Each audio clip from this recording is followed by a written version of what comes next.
और इस वक्त की जम्मू कश्मीर से बड़ी खबर आपको पहले देंगे। शोपियां के बड़ीगाम में इनकाउंटर। जी हां, शोपियां के बड़ीगाम में इनकाउंटर, एक मिलिटेंट हलाक किया गया। जिला शोपियां के बड़ीगाम में मिलिटेंटों और फोर्सेस के बीच तसादुम हुआ है, जिसमें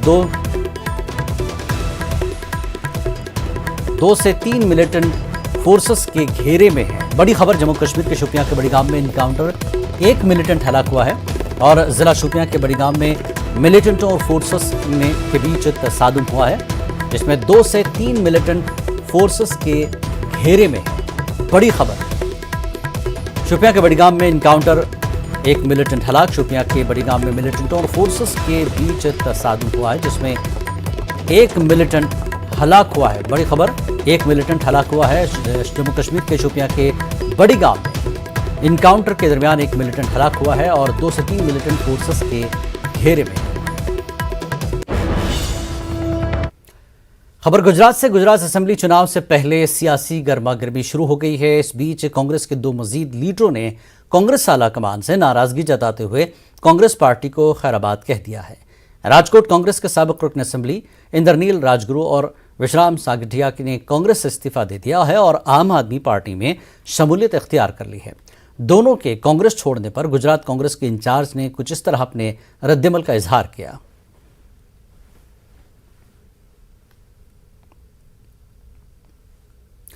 और वज़ीर-ए-आज़म नरेंद्र मोदी प्रधानमंत्री संग्रहालय का इफ्तिताह किया। ये म्यूजियम दिल्ली के नेहरू मेमोरियल म्यूजियम और लाइब्रेरी कॉम्प्लेक्स में बनाया गया है।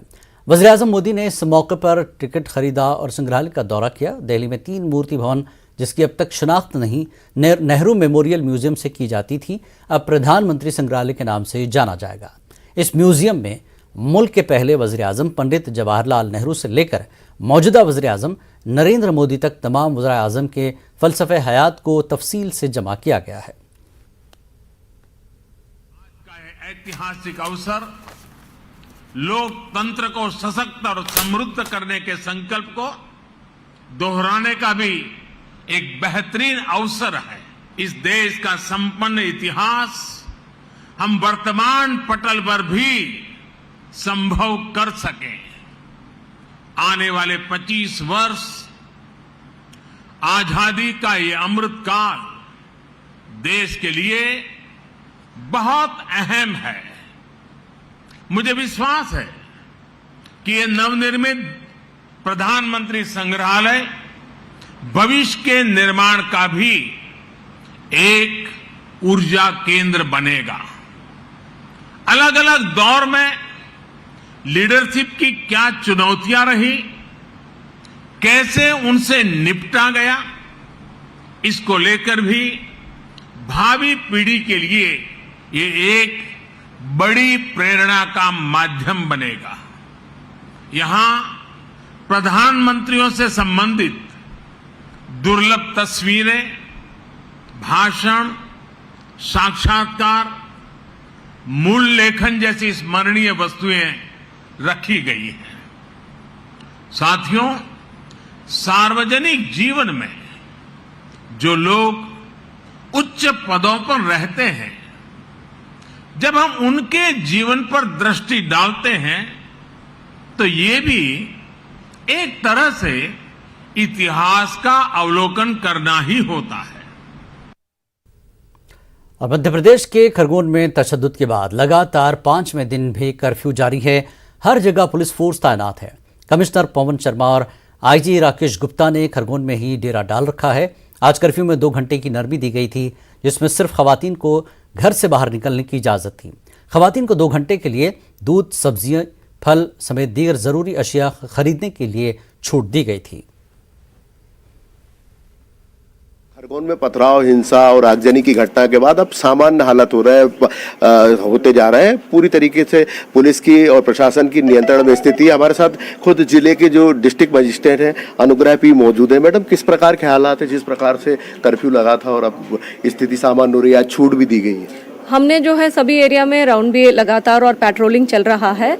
अभी स्थिति सामान्य है और हम आज जो है 2 घंटे की कर्फ्यू का छूट भी दे रहे हैं, जिसमें सिर्फ महिला जो है बाहर आने के अलाउ कर रहे हैं और कोई भी प्रकार की वाहन का उपयोग नहीं होगी। सिर्फ 4 प्रकार की दुकान खुल सकती है, दूध, किराना और सब्जी और मेडिकल दुकान खुल सकती है। बाकी जो है 12 बजे दोबारा जो है कर्फ्यू चालू हो जाएगी। सभी लोग से अनुरोध है ये छूट का उपयोग करा लीजिए और आपकी नज़दीकी दुकान पर ही जो है खरीदी करा लें। मैडम, एक और सवाल था, जिस प्रकार से सोशल मीडिया पे अब कुछ अफवाह का दौर चल रहा है, कुछ पलायन के अफवाह की बात की जाती, कहीं मकान खाली करने की बात की जाती, इसको लेकर किस प्रकार की अब कार्रवाई चल रही है? हमने जो है लगभग 30 घर जो है हमने स्वयं विजिट किया है। मोहल्ला जहाँ ये ऐसे हुआ है वो उसमें जो है विजिट किया, उन लोगों से बात किया है। वो सभी लोग जो है बहुत कॉन्फिडेंट और पॉजिटिव है। वो यहीं रहना चाह रहे हैं और वो बता रहे हैं इसके बाद जो है ऐसे घटना खरगोन में कभी नहीं होना है। उसके हिसाब से जो है शांति का माहौल जो है बनाना चाहते हैं। तो ये बिल्कुल रूमर्स है, इसके ऊपर कोई विश्वास नहीं करें। और सभी से ये भी अनुरोध है, 2-3 बदमाश लोग ने जो कार्रवाई किया है, ऐसे जो घटना किया है, उनके वजह से पूरा समुदाय के ऊपर आप लोग का कोई भी जो है हेट्रेड या जो है भय नहीं होना चाहिए। ये थी डिस्ट्रिक्ट मजिस्ट्रेट, जिनका सीधा और साफ कहना है कि स्थिति बिल्कुल सामान्य बन रही है और पूरी तरीके से पुलिस के नियंत्रण में है। अफवाहों पे ध्यान न दें और जिस सोशल मीडिया पे जो दुरुपयोग हो रहा है उसको लेकर भी कार्रवाई की जा रही है। आशुतोष पुरोहित, न्यूज़ 18 खरगोन। प्रशासन के द्वारा 2 घंटे की छूट दी है, विशेष रूप से महिलाओं को छूट दी गई। आप देख सकते हैं किस प्रकार से महिलाएं पहुंची हैं और विशेष रूप से किराना दुकान पे भीड़ देखी जा रही है। हमारे साथ कुछ महिलाएं मौजूद है, आइए उनसे जानते हैं क्या हाल है, कैसे परेशान थे? परेशान है, छोटे छोटे बच्चे रो रहे हैं, दूध के लिए बिस्किट नहीं मिल रहा है, दूध नहीं मिल रहा है, कुछ भी तेल नहीं है, कुछ भी परेशानी इतनी हो रही है महिलाओं को। रोज टक्का टक लाने वाले खाने वाले बहुत परेशान है। ठेला चलाने वाले बच्चे ऐसे भागते फिर रहे हैं छोटे छोटे से, पर दूध भी नहीं मिल रहा है। तो सरकार से हमारा निवेदन ये है कि सब चीज़ की सुविधा भेजे हमें, बस। लोग आग्रह कर रहे हैं, आग्रह भी कर रहे हैं लोग। आप भी पहुंचे थे सामान लेने, आप क्या कहना चाहेंगे? चल रहा है। हाँ सर, हम भी बहुत 4-5 दिन से परेशान है। हमारे कुछ भी नहीं था खाने के लिए, हमारे यहाँ भी काम धंधे सब बंद है और बहुत परेशान है। तो क्या क्या लिया आपने? हमने दाल ली है, वो तेल लिया है और पेस्ट वेस्ट मंजन बिस्किट कुछ नहीं था बच्चों के लिए भी, तो हम आए हैं सर लेने के लिए। लोग जमकर खरीदारी कर रहे हैं। आप क्या कहना चाहेंगे जिस प्रकार से अभी ये रमजान चल रहा है, क्या कहना चाहेंगे? रमजान के महीने में हर चीज़ की सुविधा होना चाहिए, लेकिन अभी इस वक्त तो कोई भी सुविधा है नहीं और सब परेशान है। और बस और क्या, सब परेशान है, अपने घरों में बैठे। लोग कुल मिला के कह रहे हैं कि उनको खरीदारी करना था, विशेष रूप से रमजान का महीना भी चल रहा है और वैसे भी लोगों को कहना था कि इस प्रकार की उनकी जानकारी नहीं थी। नवरात्रि चल रही थी, नवरात्रि समाप्त हुई थी, घर में सामान नहीं था, लोग अब सामान के लिए निकले हैं और आप भी देख सकते हैं किस प्रकार की भीड़ लगी हुई है। लोग लगातार सरकार से अपील कर रहे हैं कि उनको जो खाने पीने की सुविधा या अति आवश्यक चीज़ें उसकी सुविधा मुहैया कराई जाए। आशुतोष पुरोहित, न्यूज़ 18 खरगोन। मध्य प्रदेश के खरगोन में हुए फरकावाराना तशद्दुद और इंतजामिया की इन्हदामी कार्रवाई को लेकर बीजेपी और कांग्रेस में सियासी घमासान छिड़ गया है। बीजेपी के जरिए मकानों की इन्हदामी कार्रवाई को हक बजानिब करार दिया गया, वहीं सरकारी और निजी अमलाक को हुए नुकसान की वसूली का भी ऐलान किया गया। दूसरी जानिब कांग्रेस ने मजलूम लोगों के घर मुनहदिम किए जाने की कार्रवाई की मजम्मत करते हुए उनके साथ खड़े होने का ऐलान किया। सरकार ने एक्शन लिया है, हम अपराधियों को किसी भी कीमत पर छोड़ेंगे नहीं।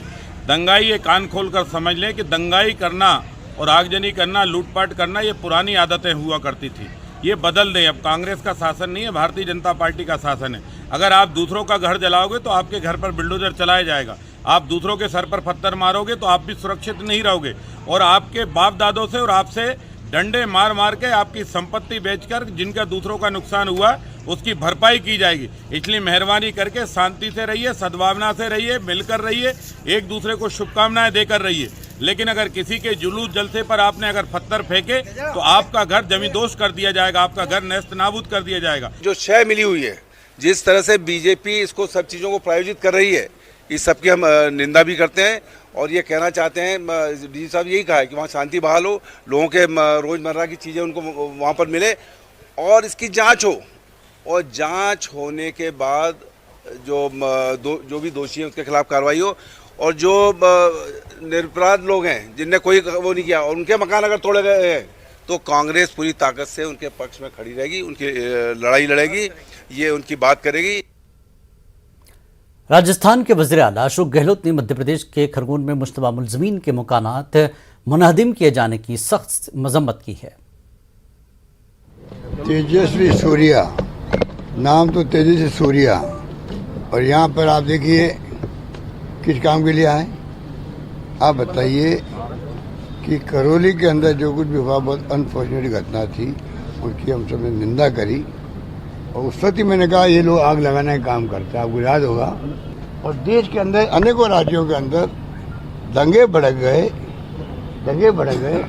आग लग गई और उनके मकान तोड़े जा रहे हैं। आप बताइए किसने अधिकार दिया आपको? ये अधिकार तो मुख्यमंत्री प्रधानमंत्री के पास भी नहीं होता है कि आप बिना कोई तफ्तीश के, बिना किसी को दोषी ठहराए हुए आप जाके किसी का मकान तोड़ दो। आप बताइए क्या बीतती होगी जो निर्दोष भी है उसके अंदर। एक तरफ हमें कहते हो करौली के अंदर निर्दोष लोग पकड़े जा रहे हैं, और एक तरफ क्या वो निर्दोष लोग पकड़े जा रहे हैं, क्या राजस्थान सरकार जाके उनके मकान को, क्योंकि अरेस्ट हो गए हैं, उनके मकान को बुलडोजर चला दो उसका पर। एक आप बताइए बुलडोजर चलाना, मकान को ध्वस्त करना पूरा जहाँ वो रहते हैं, क्या बीतती होगी। कल रात को मैं देख रहा था टीवी, क्या क्या मकान किस रूप में गिराए गए हैं, क्या वो रो रहे थे, गरीब लोग थे वो। और आपने कह दिया कि तो उनके नाम आ गए अभियोग के अंदर, अभियुक्त बन गए, मकान गिरा रहे हैं। ये अधिकार किसी के पास नहीं, ये अधिकार सिर्फ कानून के पास नहीं। ये देशवासियों को, प्रदेशवासियों को और विशेष कर नौजवानों को समझना पड़ेगा कि देश किस दिशा में जा रहा है, वरना वो भुगतेंगे आने वाले जमाने के अंदर। और बड़ी खबर इस वक्त की तमिलनाडु से आ रही है। डीएमके के लीडर ने हटाई पीएम मोदी की तस्वीर। जी हां, तमिलनाडु में डीएमके के लीडर ने पीएम मोदी की तस्वीर हटा दी है। सरकारी दफ्तर से हटाई गई पीएम मोदी की तस्वीर हटाए जाने की बीजेपी ने शदीद मजम्मत की। पीएम की तस्वीर हटाना गैर आईनी है, बीजेपी का कहना है, और डीएमके के लीडर के खिलाफ कार्रवाई का मुतालबा बीजेपी ने किया है। तमिलनाडु के तंजावर का ये वाकया है जहां पर डीएमके लीडर ने पीएम मोदी की तस्वीर हटा दी। सरकारी दफ्तर से पीएम मोदी की तस्वीर हटाई गई। तस्वीर हटाए जाने की बीजेपी ने मजम्मत की और उसे गैर आईनी बताया है। यानी पीएम की तस्वीर को हटाना गैर आईनी है, बीजेपी का कहना है, और डीएमके के लीडर के खिलाफ कार्रवाई का मुतालबा भी किया है। तमिलनाडु के तंजावर का ये वाकया है। मध्य प्रदेश के खरगोन में 10 अप्रैल को हुए फरकावाना तशद्दुद में पीएफआई के कनेक्शन का मामला निकलकर सामने आया। खरगोन तशद्दुद में पीएफआई फंडिंग को लेकर मध्य प्रदेश बीजेपी के सदर वीडी शर्मा ने बड़ा बयान दिया। एमपी बीजेपी सदर वीडी शर्मा का कहना है कि इस तरह के तशद्दुद के मामले में पीएफआई फंडिंग करता रहा है। पहले भी पीएफआई ने इस तरह के मामलों में फंडिंग की है।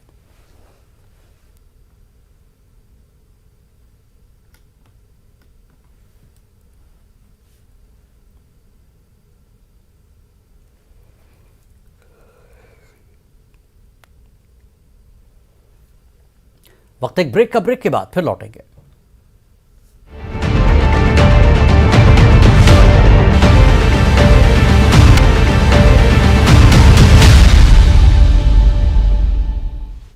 खबरनामे में एक बार फिर आपका इस्तकबाल है। कर्नाटक में जारी नफरत की सियासत को खत्म करने और हालात को बेहतर बनाने के लिए मुसलमान अपनी जिम्मेदारी अदा करें।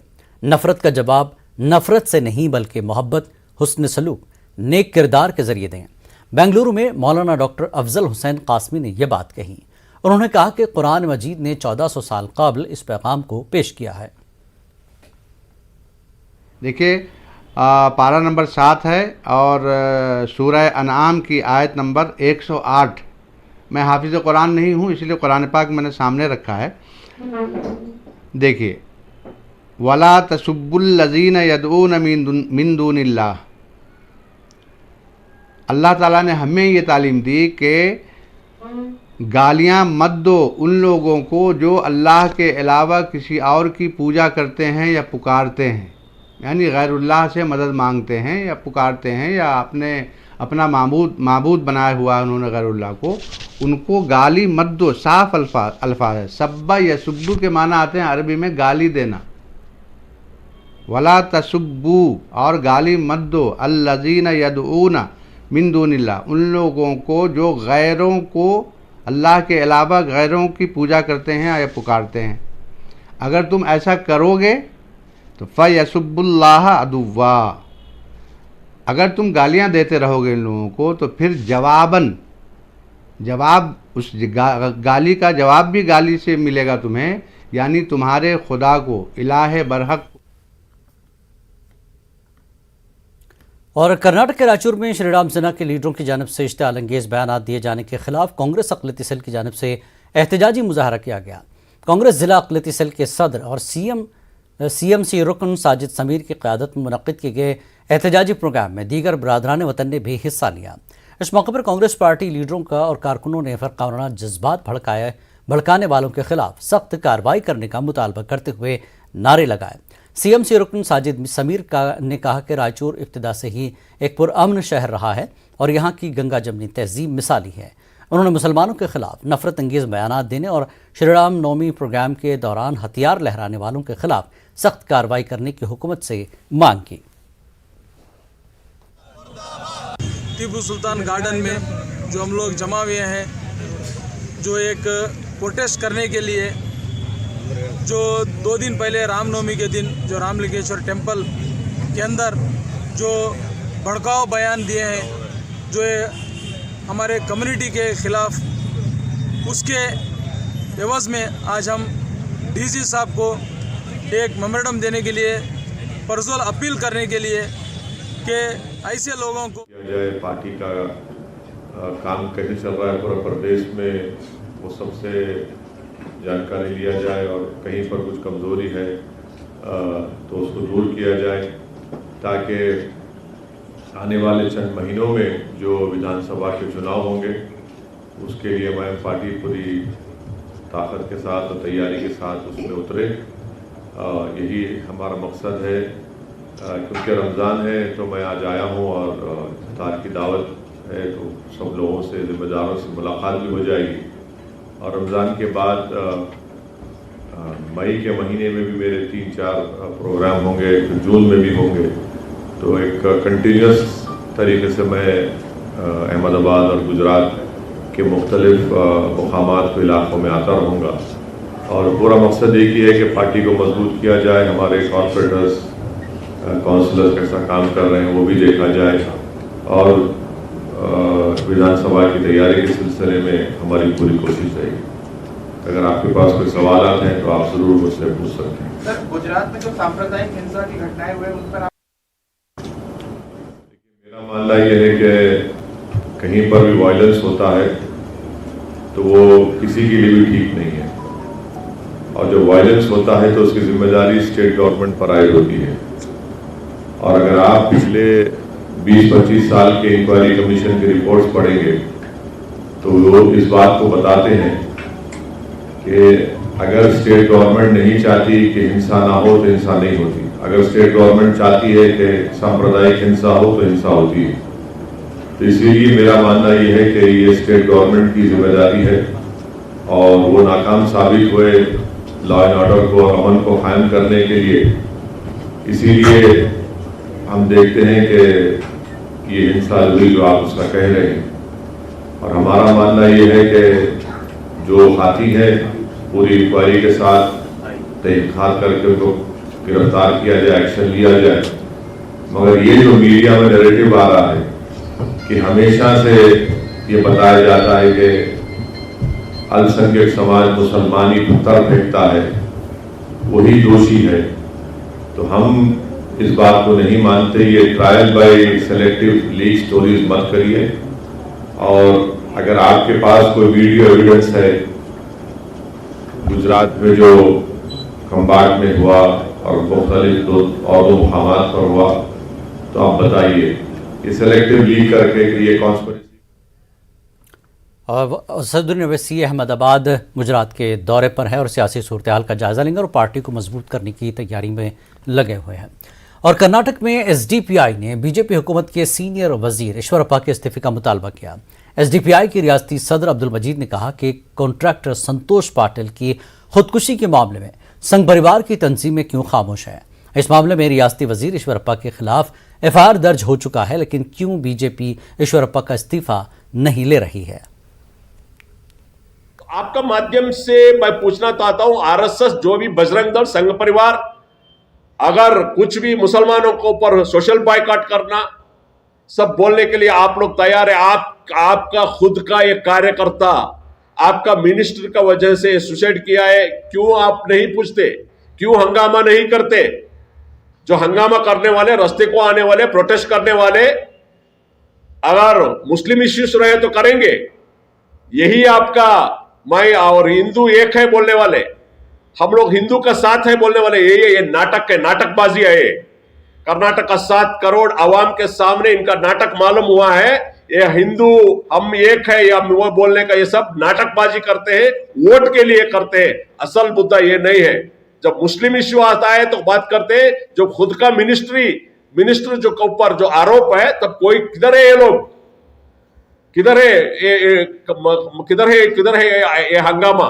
काम पर है।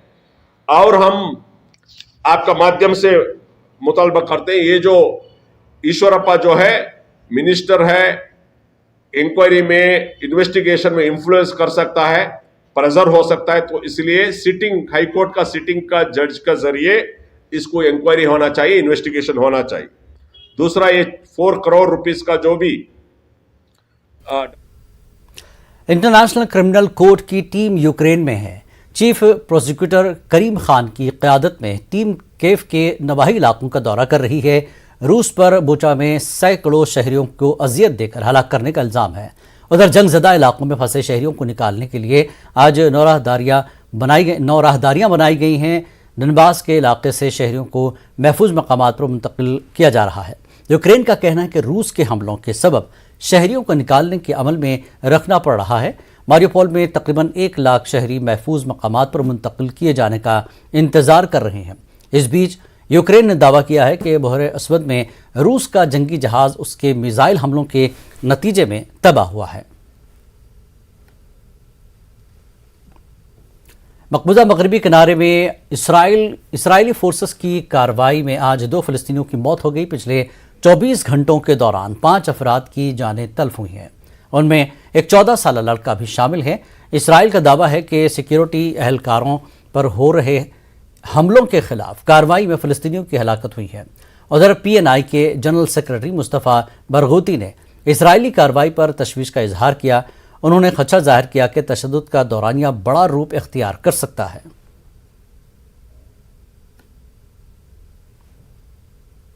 खबरनामे में फिलहाल इतना ही। आदाब।